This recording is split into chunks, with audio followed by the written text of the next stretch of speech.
Welcome dear students. Today we are going to discuss Robert Mitchell's concept of Iron Law of Oligarchy. The objectives of the lecture will be to focus on understanding the concept of oligarchy and then to analyze Robert Mitchell's concept of Iron Law of Oligarchy. Then we will try to examine Robert Mitchell's A Critique of German Socialist Party. And finally, we will try to do a quick look of our understanding in conclusion. So, let's start the brief historical overview from his concept of oligarchy. The term oligarchy was initially used to refer to a type of government which is controlled by a few individuals or a small group of people with a motive of fulfilling their corrupt and selfish interests. Rulers or leaders of this type of government are called oligarchs. The term oligarch is derived from the Greek word oligarchs, where olig means few, while archs means rulers. Therefore, oligarchy can be defined as any organization that is run by a few people. The most significant theorist of oligarchy is Robert Mitchell, who coined the term Iron Law of Oligarchy in the 20th century. In his book Political Parties, Robert Mitchell described his theory of the Iron Law of Oligarchy. This book was first published in the German language in 1911, and then an Italian version was published in 1912. Finally, the first English version of this book was issued in 1915. The translation of its full title gives a clear picture of the Iron Law of Oligarchy in sociology. Being political parties a sociological study of the oligarchy, tendencies of modern democracy. Now, let's see Robert Mitchell's Iron Law of Oligarchy. We will try to see a conceptual understanding of it. So, what is the Iron Law of Oligarchy? The Iron Law of Oligarchy, a sociological theory, states that all organizations are subjected to be ruled by an elite, few oligarchs, creating a dynamic balance between justice and injustice, and also between democracy and cruel oppressive rule, that is tyranny. The elite few can be the wealthy or high ranking people in a society or an organization. So, according to Robert Mitchell's Iron Law of Oligarchy, an organization is not very likely to remain democratic over time, as oligarchs assumed leadership. The Iron Law of Oligarchy states that all forms of organization, regardless of how democratic they may be at the start, will eventually and inevitably develop oligarchic tendencies, thus making true democracy practically and theoretically impossible, especially in large groups and complex organizations. For Mitchell, this follows from the hierarchical organization of society. Who says organization says oligarchy. This conclusion follows from the observation that in every organization there is a, and I quote, dominion of the elected over the electors, of the mandataries over the mandatators, of the delegates over the delegators, unquote. Apart from the hierarchical organization of society, further causes of this law of oligarchy are the need for a technically skilled elite and the psychological needs of the masses for leadership.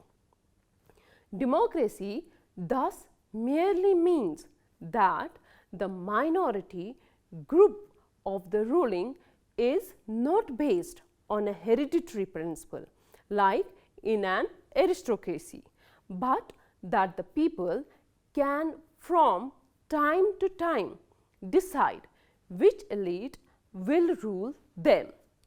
Contrary to Pareto, Michels believes that this exchange of elites will never be complete, but that there will be a constant contest for power, with new elites rising, challenging the old ones and assimilating themselves to them once they have reached power. Although the ruling elites and the aspiring to be elites may also represent interests of the masses, ultimately they will mainly look on their own advantages, which sometimes coincide with the interest of the represented, but often, especially in decisive situations, will be more conservative and oriented towards the preservation of their own power position. Michels has been criticized for not giving enough account to the interest representational aspect of democracy, but he would probably argue that the interest to preserve their own power overrules the altruistic motivations of the elites. In a Marxian account of history, where at some point the state will be crushed by the proletariat and the means of production will become common property, there will still remain a need for a bureaucracy to organize the means of production. To repeat, who says organization? Says oligarchy. In this kind of state, there would be therefore be a ruling elite within the bureaucracy. The history of the Soviet Union has proven Michels right. But why is this law of oligarchy iron?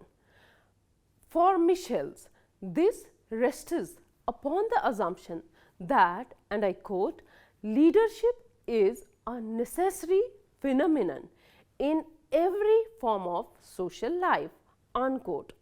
Michels' theory states that all complex organizations, regardless of how democratic they are, when started, eventually develop into oligarchies. Michels observed that since no sufficiently large and complex organization can function purely as a direct democracy, power within an organization will always get delegated to individuals within that group, elected or otherwise. Using anecdotes from political parties and trade unions struggling to operate democratically to build his argument, according to Michels, all organizations eventually come to be run by a leadership class who often function as paid administrators, executives, spokespersons or political strategists for the organization. Far from being servants of the masses, Michels argues this leadership class, rather than the organization's membership, will inevitably grow to dominate the organization's power structure. By controlling who has access to information, those in power can centralize their power successfully, often with little accountability. Due to the apathy, indifference, and non-participation most rank and file members have in relation to their organization's decision-making processes.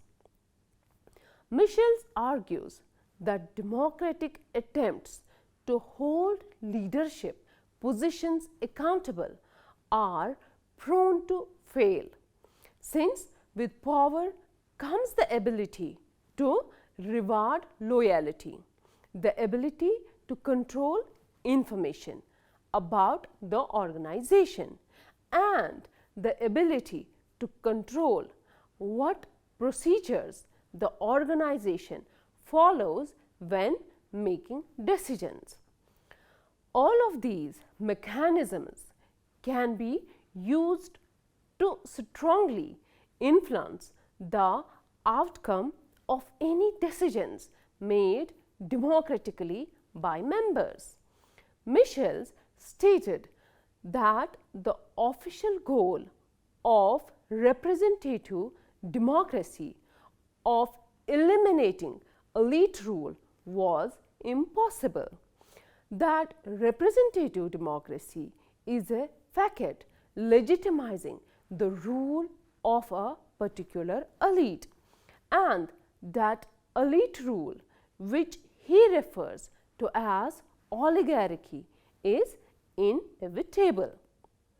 The more liberal and democratic modern era allowed the formation of organizations with innovative and revolutionary goals, but as such organizations become more complex, they became less and less democratic and revolutionary.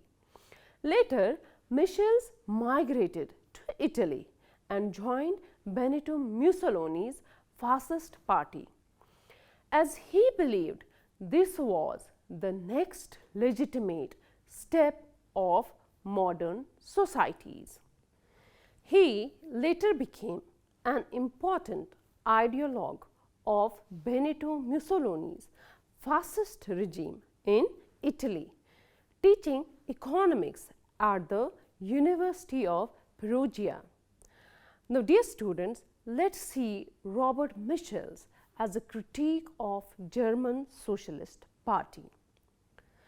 In 1911, Robert Michels argued that paradoxically the socialist parties of Europe, despite their democratic ideology and provisions for mass participation, seemed to be dominated by their leaders, just like traditional conservative parties.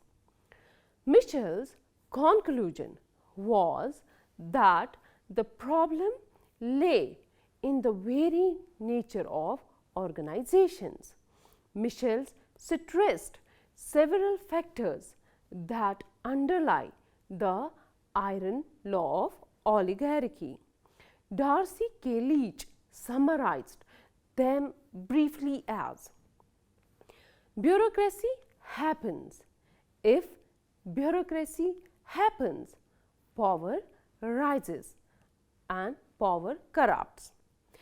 Any large organization, Michels pointed out, has to create a bureaucracy in order to maintain its efficiency. As it becomes larger, many decisions have to be made daily that cannot be made by larger numbers of disorganized people. For the organization to function effectively, centralization has to occur and power will end up in the hands of a few. Those few, the oligarchy, will use all means necessary to preserve and further increase their power. According to Michels, this process is further compounded as delegation is necessary in any large organization, as thousands, sometimes hundreds of thousands of members cannot make decisions via participatory democracy. This has to date been dictated by the lack of technological means for large numbers of people to meet and debate, and also by matters related to crowd psychology. As Michels argued that people feel a need to be led. Delegation, however, leads to specialization, to the development of knowledge bases, skills and resources among a leadership, which further alienates the leadership from the rank and file and entrenches the leadership in office. Michels also argued that for leaders in organization, the desire to dominate is universal. These are elementary psychological facts. Thus, they were prone to seek power and dominance. Bureaucratization and specialization are the driving processes behind the Iron Law. They result in the rise of a group of professional administrators in a hierarchical organization, which in turn leads to the rationalization and routinization of authority and decision making, a process described first and perhaps best by Max Weber, later by John Kenneth Galbraith, and to a lesser and more cynical extent by the Peter Principle. Bureaucracy by design leads to centralization of power by the leaders. Leaders also have control over sanctions and rewards. They tend to promote those who share their opinions, which inevitably led to self-perpetuating oligarchy. People achieve leadership positions because they have above average political skills. These are the charismatic authority. As they advance in their careers, their power and prestige increases.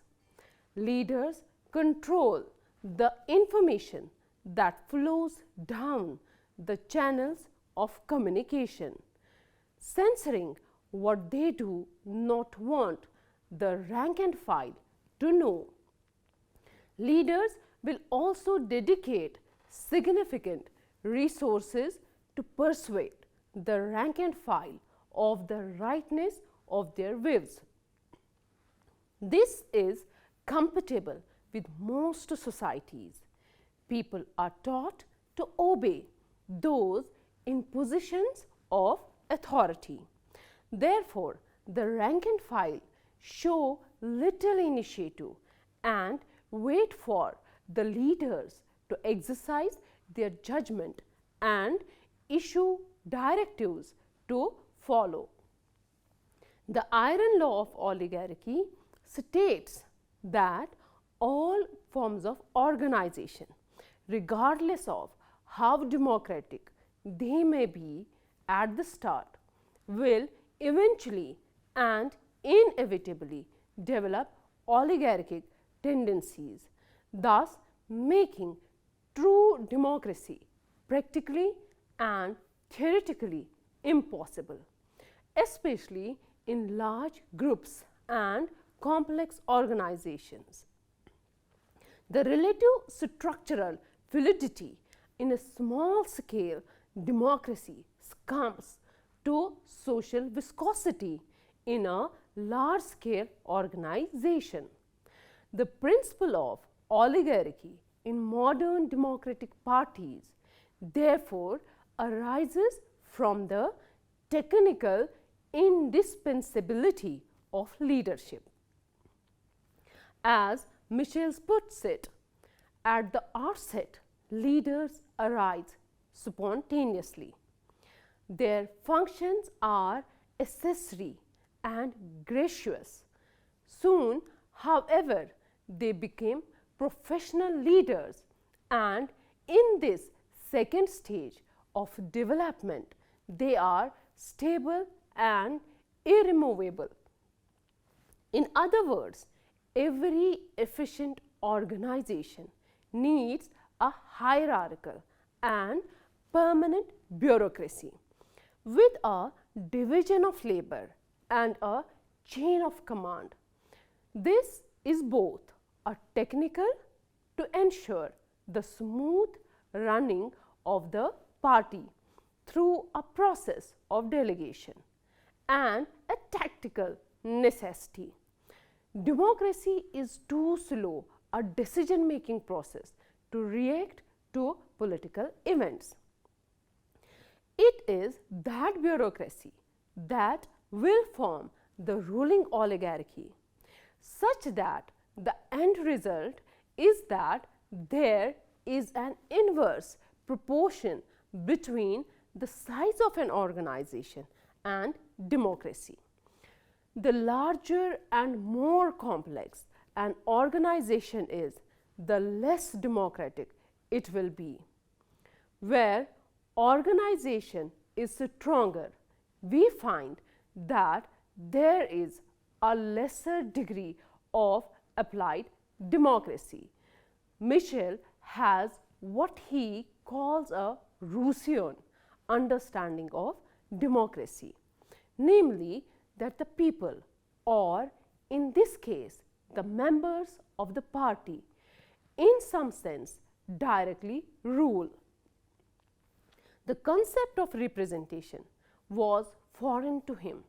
As S.M. Lipset correctly saw, Michel and the Machiavellians prove the impossibility of democracy within a larger polity by definition, by seeing any separation between leaders and followers as ipso facto a negation of democracy. According to the Iron Law, democracy and large scale organization are incompatible. Robert Michel's argument about the Iron Law of Oligarchy is as simple as it is powerful. It derives its power from the very organization of society itself, while democracy means rule of the people.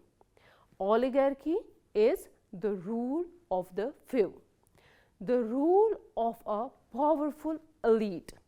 Robert Michels now argues that democracy is actually not the rule of the people, but always the rule of interchanging elites. Instead of being a description of reality, democracy is merely a legal principle. The second reason for the Iron Law of Oligarchy, Michels attributes to what we would more easily recognize as a directly psychological phenomenon. Oligarchy derives, that is to say, from the psychological transformation which the leading personalities in the parties undergo in the course of their lives. That is what Michel says. What Michels meant by this is that the growing professionalization of the party or labor union leads to the creation of a distinct class of bureaucrats, leaders and politicians who are separated from the rest of the party members they represent. As they live different lives, their psychological makeup is different from the regular party members. These party officials are recruited, in the case of the German Socialist Party, from the proletariat itself and to a lesser degree from the intellectual bourgeoisies. The end result is that both of these groups move away, at least from a conventional Marxist class analysis. Michels likens the class of the party official to the level of a petty bourgeoisie, leading to a certain embourgeoisement of the proletariat and a fall in class for the intellectuals. As Bakunian put it, and I quote, "There can never be a workers' government, only a government of ex-workers," unquote. The case is accentuated in the children of these officials, who tend to have quite bourgeoisie upbringings, leading to a reproduction of elites that in effect creates a party caste. The party officials henceforth no longer belong to the same class as their former colleagues they claim to represent, meaning their interests will differ. Most importantly, their loyalties will no longer be directly with their past comrades, but now lie with the party itself, which provides them with a living. They will come to believe, as Michels put it, the party will become a state within the state. As such, for them, the survival of the party will always come first, over and above any demands from the regular members of the party, whether economic or ideological. The simple reason, as anticipated above, is that the party is no longer a means but has become an end in itself. Michels discusses this in the context of World War I, explaining that the European socialist parties did not oppose the war, as their ideology would have suggested, because the parties were dependent upon the national framework for their own existence. He writes, and I quote, "The outcome of this regressive evolution is that the party is no longer regarded as a means for the attainment of an end, but gradually becomes an end in itself, and is therefore incapable of resisting the arbitrary exercise of power by the state when this power is inspired by a vigorous will," unquote. The raison d'etre of the political party is to control the state. Thus, it cannot vote against a policy that would harm it. There are three different resources that, according to Michels, ensure the leaders keep control of their party. These are: number one, officials have superior knowledge, in that they are privy to much information that can be used to secure assent for their program. B, they control the formal means of communication because they dominate the organization's press. Means parties still had their own newspapers at that time. As a full-time salaried officials, they can travel from place to place presenting their case at the organization's expense, where their position enables them to command an audience. And C, they have skill in the art of politics, in that they are far more adept than non-professionals in making speeches, writing articles, and organizing group activities. Dear students, let's conclude. Michels has often been dismissed simply as a synthesizer, as the least original of the Machiavellians. In Consciousness and Society, Todd Hughes writes, and I quote, "There is a quaint justice in the fact that it was the least original among the trio of neo-Machiavellians who found fascism the least troubling." Unquote. Certainly, Pareto tried to offer an all-encompassing psychoscientific account of the world, whilst Mosca, with his notions of ruling class, political formula, and juridical defense, might have proposed a more comprehensive theory of politics. But even if it was left to Michels to apply Mosca's ruling class or Pareto's circulation of elites, and Michels was able to keep on good terms with both, a feat in itself to modern political parties. He was amongst the first not only to do so, but also to fully capture that novel development which neither Mosca nor Pareto did. Michels did offer a theory of bureaucratization, offering a strong thesis on the link between organization and oligarchy. In conclusion, we can say there are a number of points spring to mind.